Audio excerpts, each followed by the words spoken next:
So as you can see, trading options can be very lucrative. It can be really fun. It is actually fun.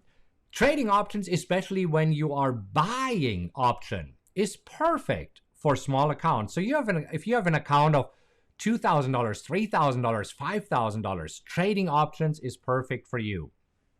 It is awesome also for bigger accounts, because if you have a larger account, you can do stuff with options. Oh my gosh, you're gonna love it. I'm gonna show it to you in just a moment. But yes, there's a big but coming.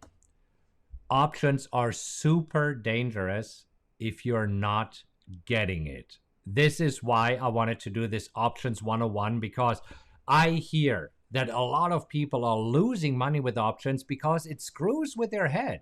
And again, if you're a little bit confused right now, I'm not surprised. I mean, I was confused in the beginning. So you really have to go through it. But as you can see, these are building blocks. It's actually very logical. But you have to go through it a few times before it really sinks in. But once you got it, you got it.